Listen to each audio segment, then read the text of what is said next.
वाढवून द्यावी अशी मागणी यवतमाळ वाशिमच्या युतीच्या उमेदवार आणि खासदार भावना गवळी यांनी केली। तसंच माझा विजय निश्चित आहे, लोकांनी भरभरून मतदान करावं असं आवाहन त्यांनी केलंय। त्यांच्याशी बातचीत केली आमचे प्रतिनिधी विशाल कोरोळे यांनी। यवतमाळ वाशिम लोकसभा मतदारसंघाच्या उमेदवार आणि सध्याच्या खासदार भावना गवळी आपल्यासोबत आहेत। त्याही आता मतदान करायला बाहेर पडल्या। ताई, झी 24 तासमध्ये स्वागत। यवतमाळमध्ये काही ठिकाणी सकाळी ईव्हीएम मशीन्स बंद पडल्या होत्या, तब्बल तासभर, काही ठिकाणी दीड तास सुद्धा ईव्हीएम मशीन बंद होत्या। काय मागणी कराल, काय सांगाल?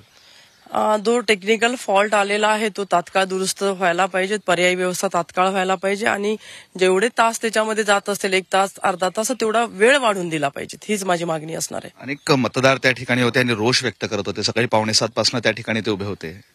प्रशासनाची कुठेतरी चूक म्हणावी। बघा, उन्हाळा कडक असतो विदर्भामध्ये आणि म्हणून लोक सकाळी किंवा संध्याकाळी त्या ठिकाणी गर्दी करतात आणि म्हणून साहजिकच आहे की त्यांना मतदान करून बाहेर त्यांच्या कामासाठी जायचं असतं आणि म्हणून प्रशासनाने विशेष लक्ष देऊन आता ह्या सगळ्या गोष्टी समोर येऊ नयेत किंवा असा त्रास लोकांना होऊ नये याची दखल घ्यावी। बरं, आपण दुसऱ्या विषयावर येऊयात।